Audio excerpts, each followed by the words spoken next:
स्वामिनीच्या YouTube चॅनलवरून ऐकायला विसरू नका कथा नवरात्रीची.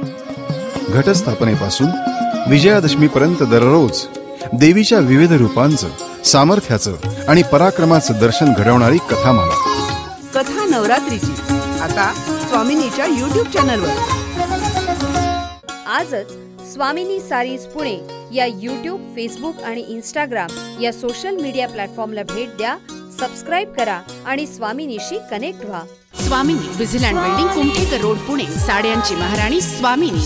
मानवी जीवनात, समाजात स्वास्थ्य व आनंद नांदावा, नवीन पिढीला हा सांस्कृतिक वारसा समजावा म्हणून ही मालिका सादर करीत आहोत. याद्वारे कुठल्याही अंधश्रद्धेचे अथवा अनिष्ट प्रथेचे आम्ही समर्थन करत नसून कुणाच्याही भावना दुखावण्याचा आमचा हेतू नाही. स्वामिनी, साड्यांची महाराणी. देण्याघेण्यासाठीच्या साड्यांपासून ते नववधूच्या साड्यांच्या खरेदीसाठी महाराष्ट्रातील एकमेव 3 मजली प्रशस्त वातानुकूलित दालन स्वामिनी. साड्यांची महाराणी स्वामिनी.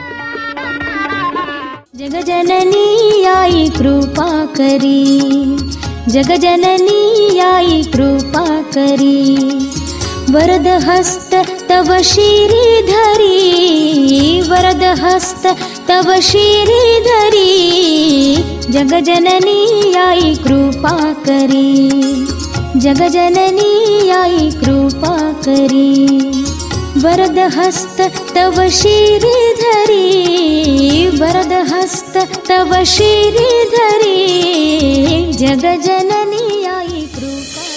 मनू, काल मी तुला मधु कैटभाची कथा सांगितली. आणि आज कथा सांगणार आहे ती महिषासुराची. महिषासूर हा एक बलवान, शक्तिवान असा राक्षस होता. त्याचं वैशिष्ट्य म्हणजे त्याला विलक्षण असा एक वर मिळाला होता. राक्षसाला कसा काय वर मिळाला आणि तो दिला तरी कोणी? महिषासुराच्या पराक्रमावर खुश होऊन देवानीच त्याला वर दिला. आणि तो वर असा होता की त्याला या त्रैलोक्यातील कुठल्याही नराकडून अथवा पशुकडून मरण येणार नाही. या वरप्राप्तीमुळे तो उन्मत्त आणि उद्दाम झाला होता. स्वतःच्याच कैफात त्यानं इंद्राशी युद्धाचा निर्णय घेतला. त्याच्या सामर्थ्यवान राक्षस सैन्यानं चक्क देवांचा पराभव केला आणि सर्व देवांना जिंकून त्यानं इंद्राच्या सिंहासनावर कब्जा मिळवला. सगळेजण ब्रह्मदेवांना पुढे करून शंकर आणि विष्णूपाशी गेले. तेव्हा ब्रह्मदेव म्हणाले, हे भगवन, आपल्या सहनशक्तीची परिसीमाही आता उलटलेली आहे. सर्व स्वर्गलोकात असंतोष पसरत आहे. देवांना त्या क्रूर कर्म्याने नकोसे करून टाकले आहे. यावर काहीच उपाय नाही का? ब्रह्मदेवाच्या या बोलण्यानं आधीच संतप्त असलेले शंकर आणि विष्णू अधिकच उद्विग्न झाले. त्या त्रिमूर्तींच्या चेहऱ्यावर संतापाची लाली स्पष्ट दिसू लागली आणि शंकर कडाडले, बस, आता यापुढे त्या महिषासुराचा हैदोस थांबला पाहिजे. ज्या देवांनी दिलेल्या वरामुळे हा उन्मत्त झाला आहे, त्याच देवांच्या शक्तीमुळे त्याचं भस्म होईल. महिषासुरा, हा विष्णुदेव तुला आव्हान देतो की तुझ्या अंतासाठी आता सज्ज राहा. तुझी अखेर आता समीप आलेली आहे. पण आजी, या देवांच्या वरामुळे ते त्याला मारणार तरी कसे? म्हणजे हे सगळे पुरुष आणि पुरुषांकडून त्याचा वध होणार नाही. म्हणून तर त्यांनी एका प्रचंड शक्तीची निर्मिती केली. रागानं लालबुंद झालेल्या या तिघांच्या मुखातून विलक्षण, दैदिप्यमान असं तेज बाहेर आलं. तिथं जमलेल्या सर्वांच्या चेहऱ्यातून अशी तेज निघाली आणि ती सर्व एकरूप झाली. चेहऱ्यावरचं तेज बाहेर आलं आणि त्यातून महिषासुराचा वध झाला. अगं ऐक तरी, या तेजाचा प्रखर असा एक राशी बनला आणि जणू सर्व दिशांना आग लागलीये असा भास झाला. ही सर्व निरुपमय तेज एकत्र होऊन त्यांची एक स्त्री बनली. तिच्या कांतीवरील तेजानं अवघं त्रैलोक्य व्यापून गेलं आणि ती गरजली, हे देवानो, तुमच्या हकेला मी धावून आले आहे. मी काय करावं अशी तुमची अपेक्षा आहे? हे देवते, तूच आम्हाला वाचवू शकतेस. तुझ्या अफाट शक्तीला आम्ही वंदन करतो. तुझ्या स्त्री शक्तीला आमचा त्रिवार नमस्कार. दैत्यांचा संहार आणि मांगल्याच्या उद्धारासाठी आम्हाला मार्ग दाखव देवी, मार्ग दाखव. आजी, एका स्त्रीची निर्मिती केली देवांनी.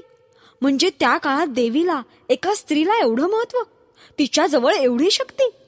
का? त्यात एवढं आश्चर्य वाटण्यासारखं काय आहे? अगं, या भूतलावर सर्व शक्तिमान बलशाली अशी स्त्रीच आहे. तिला तिच्या सामर्थ्याची, तेजाची जाणीव असायला हवी. म्हणजे प्रत्येक स्त्री हे महिषासूर मर्दिनीचंच रूप ठरेल. आजी, मग हे सगळं आपण विसरून गेलोय का ग? असं नाही बेटा. स्त्री सामर्थ्य आणि शक्ती यांचा वापर झाला म्हणून तर अवघा संसार फुललेला दिसतोय. आता या कथेतच बघ ना, जे तेज शंकरापासून निघालेलं होतं त्या तेजानं स्त्री मुख बनलं, यमाच्या तेजानं केस, विष्णूच्या तेजानं तिचे बाहू बनले, तर अग्नीने तिचे नेत्र बनले. असंच प्रत्येक देवाच्या तेजानं एक एक अवयव बनून ती शिवा म्हणजे मंगल करणारी देवी अशी उत्पन्न झाली. ततः समस्त देवानां तेजो राशि समुद्भवां तां विलोक्य मुदं प्रापुरभरा महिषार्दिताः.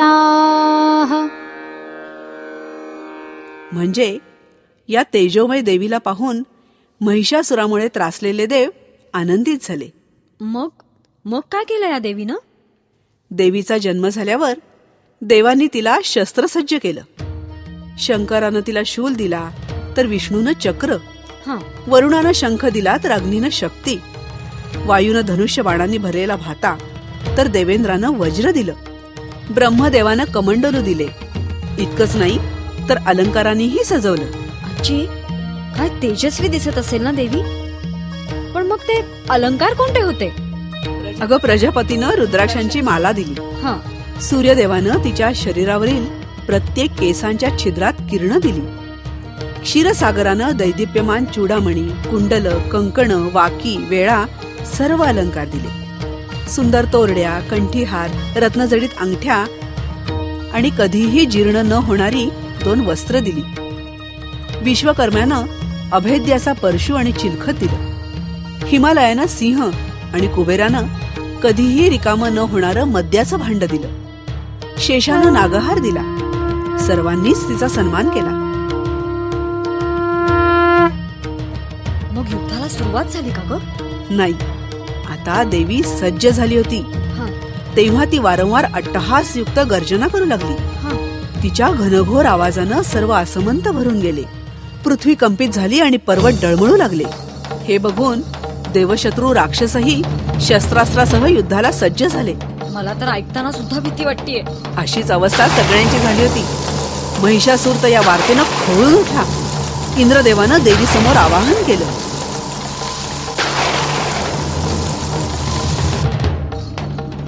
देवी दुर्गे, तू महिषासुराला मारून मला माझं इंद्रपद मिळवून देशील? इंद्रदेवा, त्या आसुराला मी मारायचं आणि तू राज्य करायचंस हे मला मान्य नाही. तुम्ही यामध्ये काय कराल ते आधी सांगा. फक्त माझा गजर करायचा आणि फुलं उधळायची एवढ्यानं माझं समाधान होणार नाही. तुझं म्हणणं मला मान्य आहे देवी. या युद्धात आम्ही आमच्या शक्तीनिशी तुझ्या बरोबर राहू. आमचाही सहभाग तुझ्या बरोबर असेल याविषयी तू निश्चिंत राहा देवी. असं ऐकताच देवीनं प्रसन्न हास्य केलं आणि युद्धाचा पुकारा केला. अहंकारानं भरलेल्या महिषासुरानं देवीशी एका पुरुषानं लढण्यात कमीपणा आहे असं समजून आपल्या सेनापतीला म्हणजेच चिक्षूर आणि चामर यांना देवीशी लढण्यास पुढे पाठवलं. कथा नवरात्रीची. संकल्पना नावेद आणि जावेद शेख. लेखन श्रद्धा कुलकर्णी. श्लोक पठण धनश्री गणात्रा. सहभागी कलावंत सुनेत्रा मंकणी, हिमानी निलेश. विशेष आभार डॉक्टर अरुणा ढेरे. निर्मिती व्यवस्था शेखर काळे. स्वामिनीच्या YouTube चॅनलवरून ऐकायला विसरू नका कथा नवरात्रीची. घटस्थापनेपासून विजयादशमीपर्यंत दररोज देवीच्या विविध रूपांचं सामर्थ्याचं आणि पराक्रमाचं दर्शन घडवणारी कथामाला. कथा नवरात्रीची आता स्वामिनीच्या YouTube चॅनलवर. आजच स्वामिनी सारीज पुणे या यूट्यूब, फेसबुक आणि इंस्टाग्राम या सोशल मीडिया प्लॅटफॉर्मला भेट द्या, सबस्क्राईब करा आणि स्वामिनीशी कनेक्ट व्हा. देण्याघेण्यासाठीच्या साड्यांपासून ते नववधूच्या साड्यांच्या खरेदीसाठी महाराष्ट्रातील एकमेव 3 मजली प्रशस्त वातानुकूलित दालन स्वामिनी. साड्यांची महाराणी स्वामिनी.